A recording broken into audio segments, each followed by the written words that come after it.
The Montana wind cut through the valley like a blade, carrying the scent of pine and distant snow.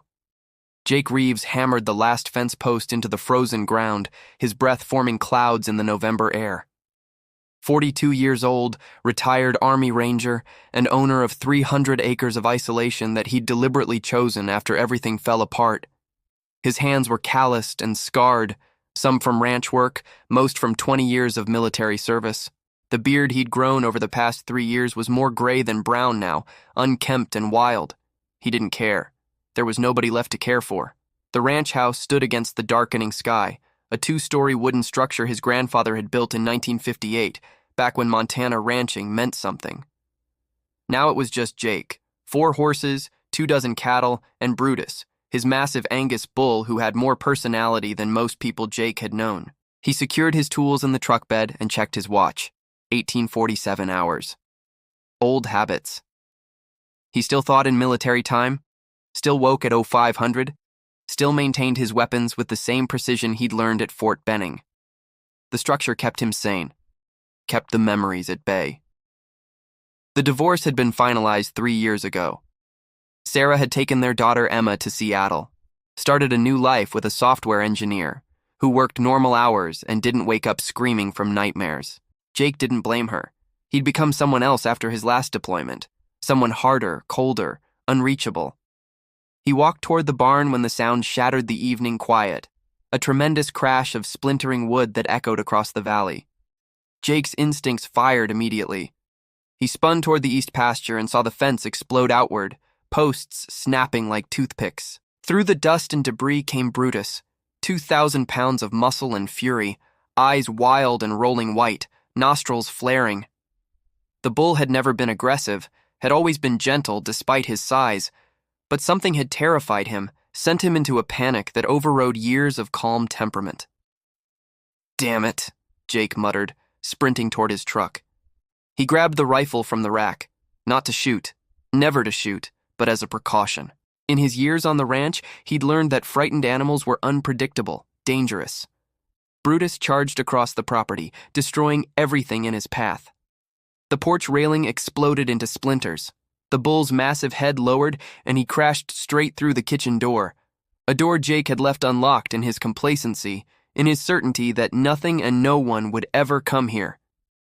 Jake's heart hammered as he approached the house, rifle raised, safety off. Through the shattered doorway, he could hear Brutus inside, the thunder of hooves on wooden floors, the crash of furniture, the bellowing that shook the walls. He entered carefully, tactically, clearing corners the way he'd cleared houses in Fallujah. The living room was destroyed, his grandmother's couch overturned, the coffee table shattered, picture frames scattered across the floor. And there stood Brutus, sides heaving, still agitated but no longer charging. The bull's attention was fixed on something. The pantry door. Then Jake heard it, a sound that made his blood run cold. A whimper. Small, terrified, unmistakably human, unmistakably female. He lowered the rifle slowly, mind racing through possibilities. Intruder? Lost hiker? His property was miles from the nearest trail. Nobody came here by accident. "Brutus, easy boy," Jake said, voice calm despite his racing pulse. The bull shifted but didn't move away from the pantry. Jake approached slowly, clicked his tongue the way he did during feeding time. Brutus finally backed up, still watching, still protective. Jake reached for the pantry door handle. His ranger training screamed assessments. Unknown target. Possible threat. Maintain distance. Maintain advantage. He opened the door. She was pressed against the back wall, knees pulled tight to her chest, face buried in her arms. Hispanic features, maybe 16 or 17 years old. Her clothes were torn and filthy, jeans caked with mud, a thin jacket that couldn't have kept her warm, shoes that were falling apart. A bruise darkened her left cheek, and her hands were scratched and bleeding.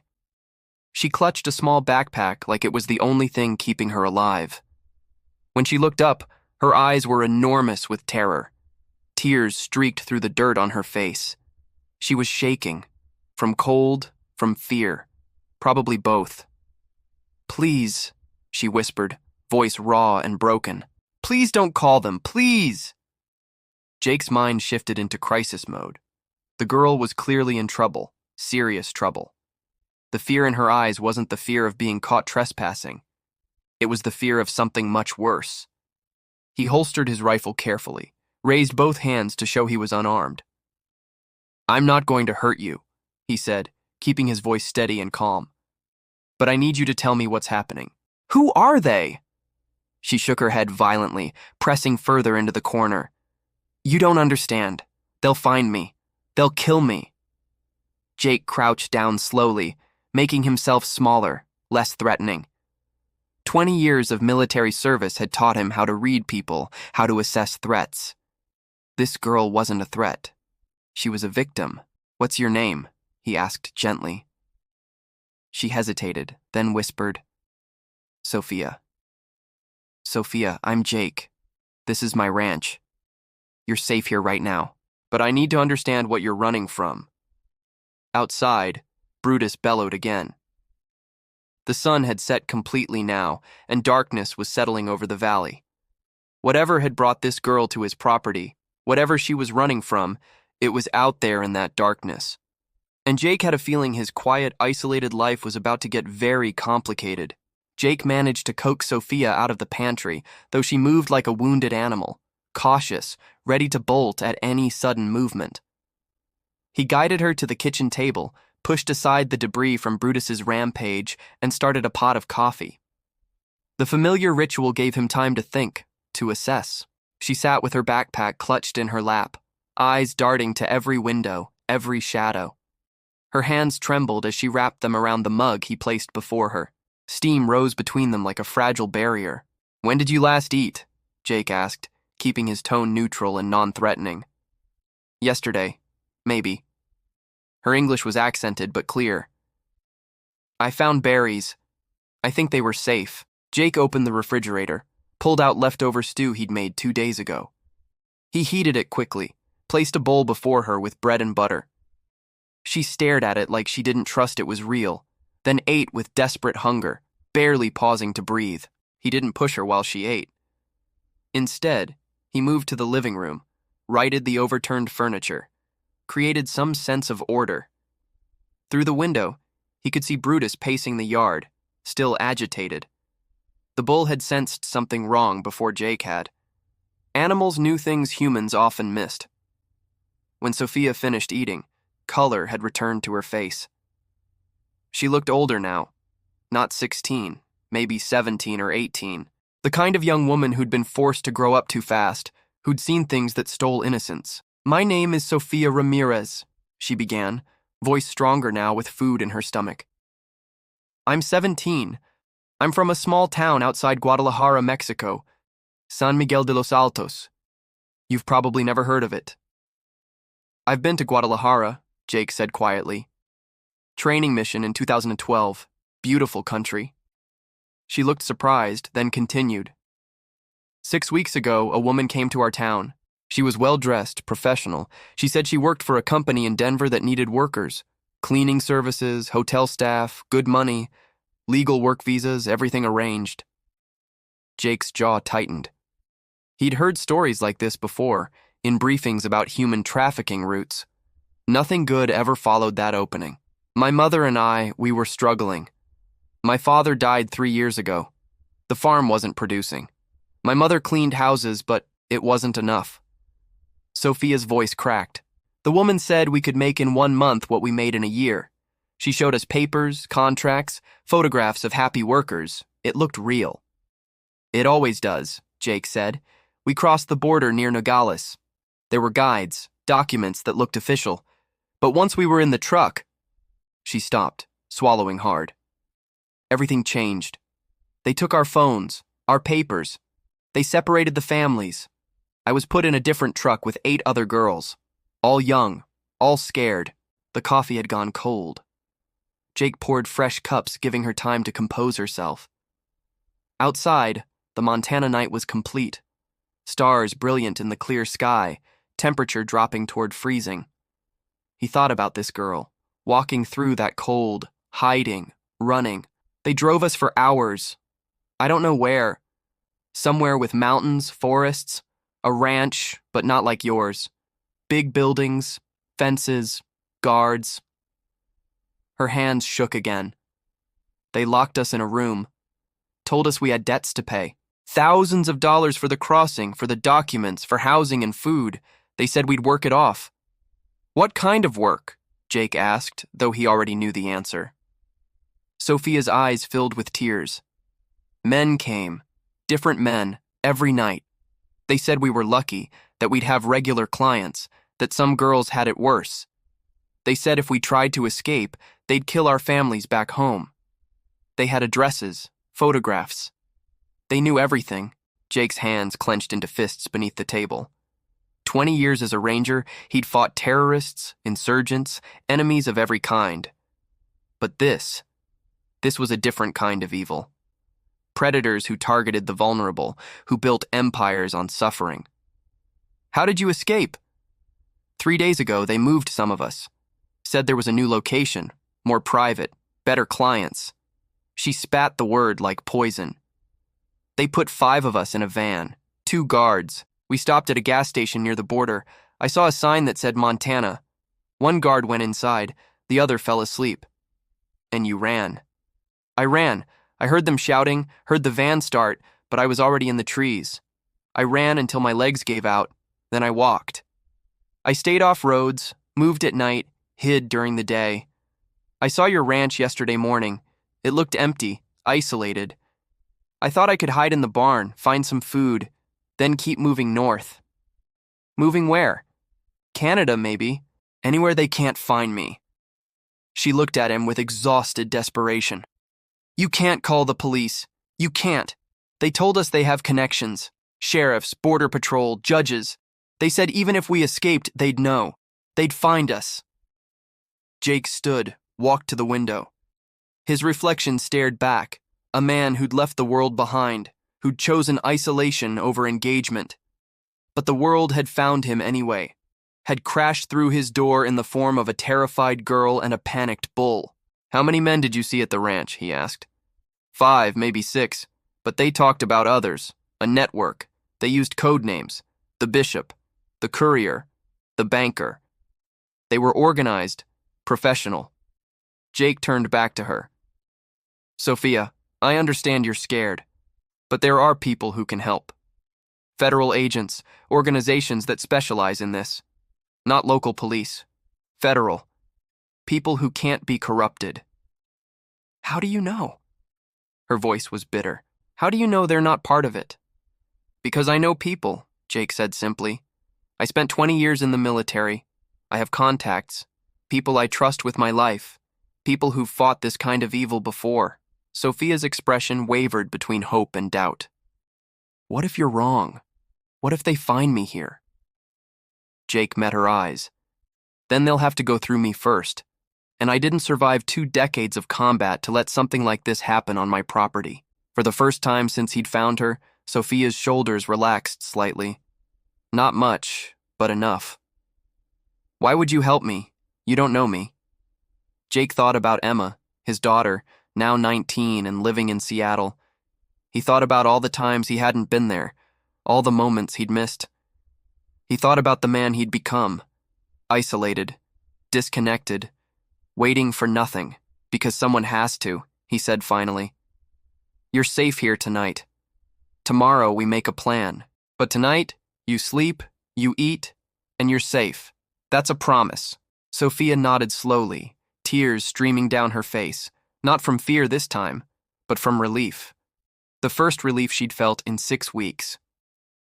Outside, Brutus had finally settled, lying near the barn as if standing guard. The bull had known something was wrong, had tried to protect her in his own way. Even animals recognized injustice when they saw it. Jake checked the locks, secured the broken door with boards and nails. Then he gave Sofia his bedroom, took the couch himself with his rifle within reach. Sleep didn't come easy, but it came. And somewhere in the darkness, a network of predators continued their work, unaware that they'd just made a critical mistake. They'd brought their evil to the doorstep of a man who still knew how to fight. Jake woke at 500 hours, Muscle memory from 2 decades of military discipline. The house was silent except for the old furnace rattling to life. He checked on Sofia first. She was still asleep on his bed, curled into a tight ball under 3 blankets, her backpack clutched against her chest even in sleep.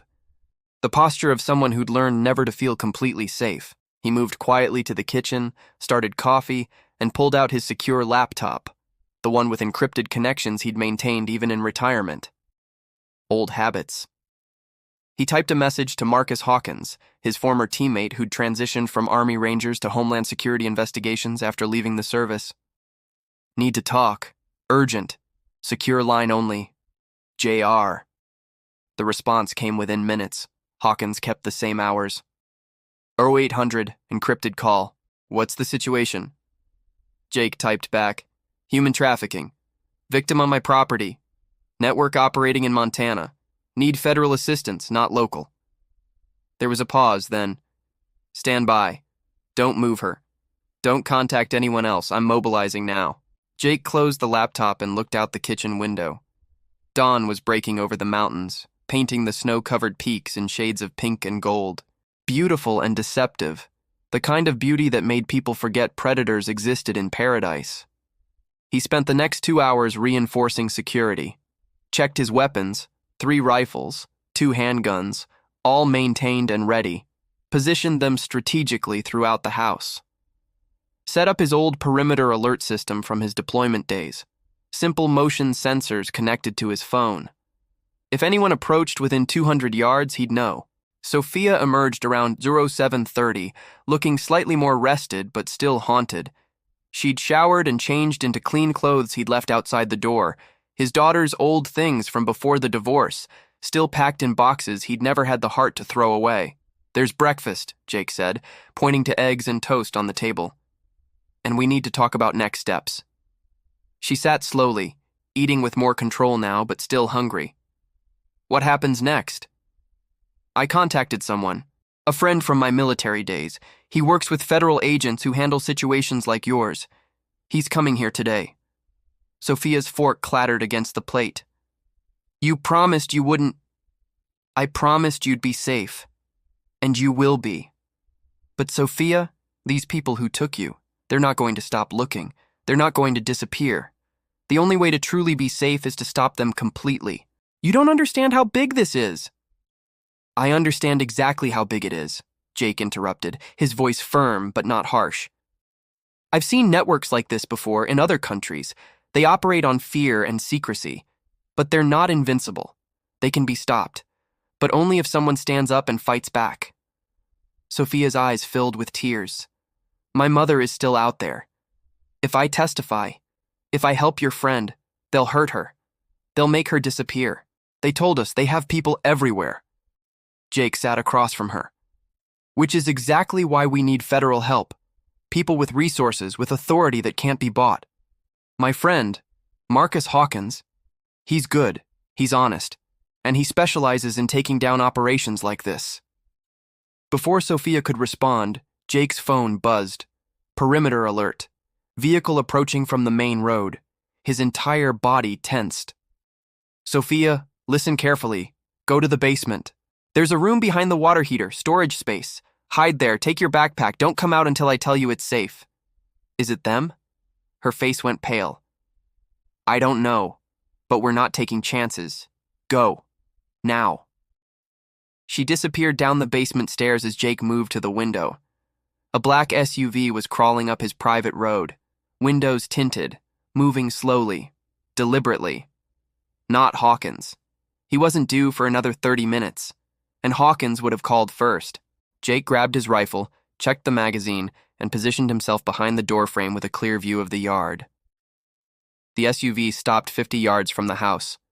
2 men emerged, both in their mid-30s, fit builds, casual clothing that didn't match the expensive vehicle. One wore sunglasses despite the overcast morning.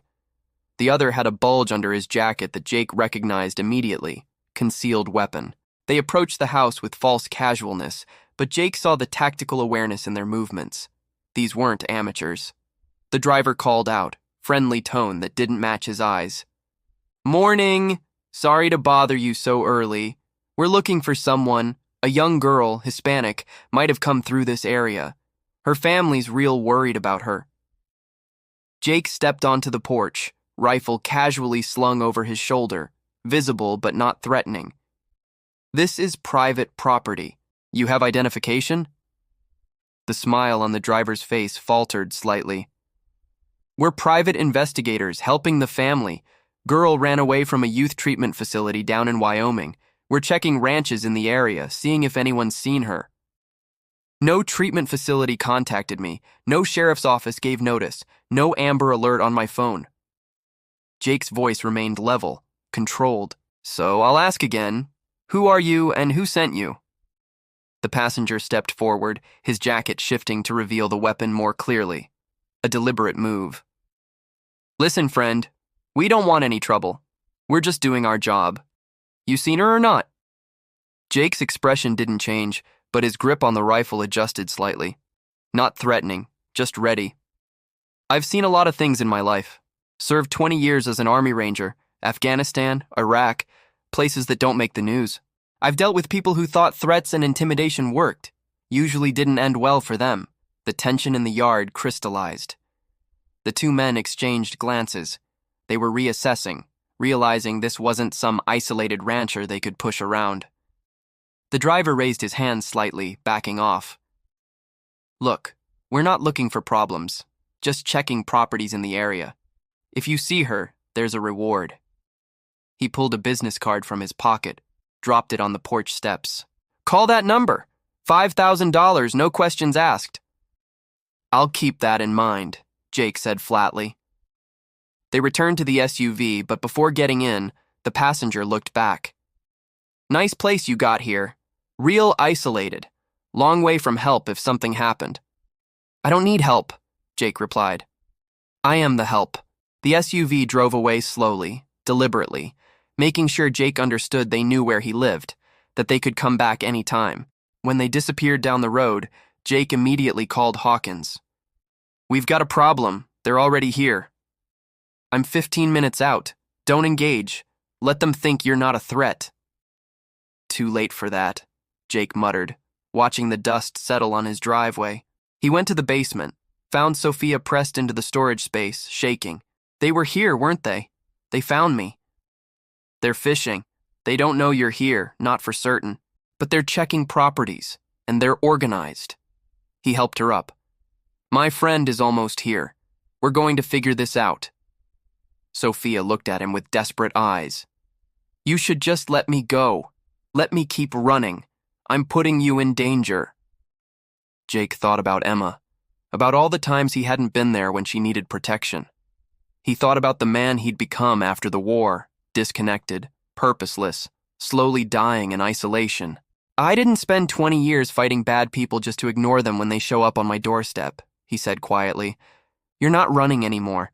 We're making a stand. Together." Outside, another vehicle approached. This time a dark sedan with government plates. Hawkins had arrived. And with him, the real fight was about to begin. The quiet life Jake had built was over. But maybe he realized it was time for it to be over. Maybe this was what he'd been waiting for all along, a reason to fight again, a reason that mattered. Sofia stood beside him as they watched Hawkins step out of the sedan, tall, confident, carrying the bearing of someone who'd seen combat and come out stronger. "Time to take these people down," Hawkins said as he reached the porch. Jake nodded. "About damn time." Agent Marcus Hawkins filled Jake's living room with the kind of presence that came from years of high-stakes operations.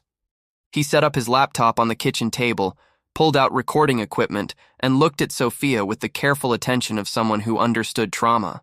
"Sofia, everything you tell me today is protected. You're not in trouble. You're not going to be deported.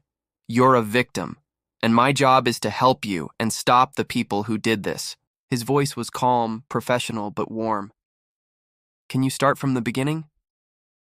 For the next hour, Sofia told her story again, this time with Hawkins asking specific questions, taking notes, occasionally showing her photographs on his laptop. Jake watched from the doorway, arms crossed, listening to details that made his blood run cold. When she described the ranch where they'd been held, Hawkins stopped her. Wait, you said mountains, pine forests, and a river nearby? Yes, I could hear it at night. Fast water. Hawkins pulled up a satellite map. We've been tracking a property 60 miles north of here. Registered to a shell company, lots of vehicle traffic at odd hours, but we haven't had enough evidence for warrants. He showed her the image. Does this look familiar? Sofia leaned forward, her face going pale. That's it. That's the place. Those buildings. That's where they kept us. Hawkins sat back, exhaling slowly. We've been investigating this network for 8 months. Multiple states, Wyoming, Montana, Idaho. They move victims regularly, keep them isolated, use fear and debt to control them. But we've never had a witness willing to testify, until now. My mother, Sofia said urgently. They still have her. She was in a different group. They said she was going to a farm in Idaho, but I don't know where. We'll find her, Hawkins promised. But I need you to help us build a case. Descriptions of the men, the locations, anything you remember about their operations. With your testimony, we can get warrants, coordinate raids, shut this entire organization down. Sofia's hands trembled. What if they find out? What if they come after me before you can stop them? That's why you stay here, Jake interjected. Under protection. They've already checked this property. They think I'm just another rancher. Let them believe that. Hawkins nodded. Jake's right. We'll have surveillance teams in the area, backup within minutes if needed. But keeping you visible, keeping you here, actually makes you safer. They won't expect us to hide you in plain sight. Those men who came this morning, Jake said. How long before they report back? Probably already have, which means we need to move fast. Hawkins pulled up more files. Sofia, I'm going to show you some photographs. I need you to identify anyone you recognize. For the next 30 minutes, Sofia looked through images. Some were surveillance photos, others were mugshots. She identified 3 men, the main guard at the ranch, someone she called the courier, who transported girls between locations, and a man in expensive suits who'd come to inspect them like merchandise. That's the bishop, she said, pointing to the suited man. Everyone was afraid of him. He made decisions about where girls went, who they'd work for. He spoke perfect English and Spanish. The guards treated him like he was in charge of everything. Hawkins leaned forward intently. You're sure? This man, his real name is Victor Salazar. He's been on our radar for 2 years, but we've never been able to connect him directly to trafficking. If you can testify that you saw him at that ranch, that he was involved in the operation. I can testify, Sofia said, her voice stronger now. I want to testify. I want him stopped. I want my mother found. I want every girl they're holding set free. Jake felt something shift in the room. A transition from fear to purpose. Sofia was no longer just a victim running blindly. She was becoming a fighter. Hawkins spent another hour collecting details, recording everything, building the framework of a case. Outside, the Montana sun climbed higher, deceptively peaceful. But Jake's perimeter sensors showed 2 vehicles passing slowly on the main road, circling, watching, assessing. They're surveilling, Jake said, showing Hawkins his phone. They're trying to figure out if I'm a threat.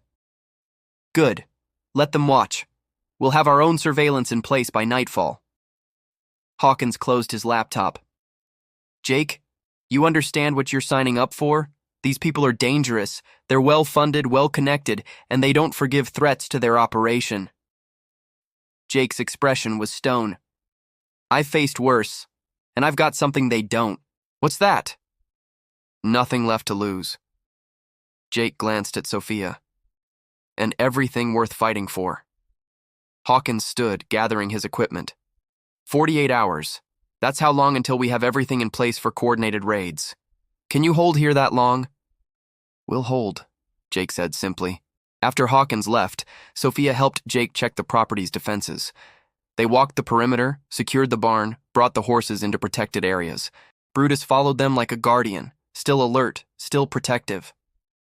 Why are you really doing this? Sofia asked as they worked. Agent Hawkins said you could be in serious danger. Jake hammered a loose board on the fence. 3 years ago, my daughter was your age. She needed me, and I wasn't there. I was here, hiding from the world, feeling sorry for myself. He looked at Sofia directly.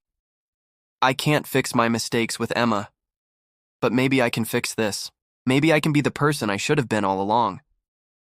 Sofia's eyes filled with tears. You're a good man, Jake Reeves. I'm a broken man trying to do one good thing, he corrected. That's all. As sunset painted the sky, Jake's phone buzzed. Unknown number. He answered carefully. A voice, smooth, accented, dangerous. Mr. Reeves, we haven't properly met, but I think you have something that belongs to me. Jake's grip tightened on the phone. I don't know what you're talking about. Of course you don't. A soft laugh. Let me be clear. What you think you're protecting, it's not worth your life. Return what's mine, and we forget this happened. Refuse and... Jake cut him off.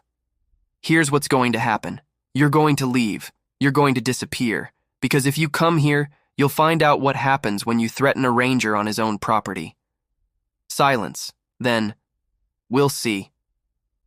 The line went dead. Sofia had heard enough. They know I'm here. They suspect. They don't know. Jake checked his weapons. But they'll come. Tonight or tomorrow. They have to. They can't afford to let you talk. I'm scared. Good. Fear keeps you sharp. Jake met her eyes. But remember, you're not alone anymore. And sometimes the most dangerous thing in the world is someone with nothing to lose and everything to fight for. Night fell over Montana. And somewhere in that darkness, predators were planning their move. But so was Jake Reeves, and he hadn't forgotten how to fight. The raid happened at dawn. 5 locations hit simultaneously across 3 states. Jake and Sofia watched from the porch as helicopters thundered north toward the mountains, their rotors cutting through the pink sky. Hawkins had kept his promise. Federal agents, vetted law enforcement, and tactical teams had created a protective perimeter around the ranch. When 3 vehicles appeared at 5:30 hours, coming fast, aggressive, they found themselves surrounded before reaching Jake's property. 12 men were arrested on Jake's road alone. No shots fired. Professional, clean, decisive. By noon, the news was staggering. 27 arrests, including Victor Salazar, the bishop. The ranch Sofia described yielded 14 victims, all safe now. And in a farmhouse near Boise, they found 8 more women, including one who spoke Spanish and cried when she saw Sofia's photograph. Your mother, Hawkins said simply, showing Sofia the video call. The reunion happened on Jake's laptop. Mother and daughter sobbing, speaking rapid Spanish through tears and laughter and relief. Jake stepped outside, giving them privacy, feeling something break loose in his chest that had been frozen for 3 years. Later, as federal vehicles processed the scene, Sofia found Jake by the barn where Brutus grazed peacefully. Agent Hawkins says we'll be safe now. Real papers, real protection, real jobs. She paused. He also said you refused the reward money. $50,000. Jake shrugged. Don't need it. Why did you help me? Really? He watched the mountains, thinking about Emma, about redemption, about second chances. Because someone had to, and because the right thing doesn't stop being right just because it's hard. Sofia hugged him, quick, fierce, grateful. 3 months later, a letter arrived. No return address. Sofia and her mother were safe, working, building the life they'd been promised. Sofia had started school. Her mother worked at a community center helping other survivors. The letter ended. You gave us more than safety. You gave us hope. Thank you for seeing me as a person worth saving. Jake folded it carefully, placed it in his grandfather's Bible. Outside, Brutus grazed peacefully. The house felt less empty now. Sometimes the most important battles happen right where you're standing. And sometimes, broken people find purpose in protecting others. Jake Reeves had finally come home, not to a place, but to himself. An ex-ranger thought his ranch was empty, until a bull broke in and he found a girl hiding inside.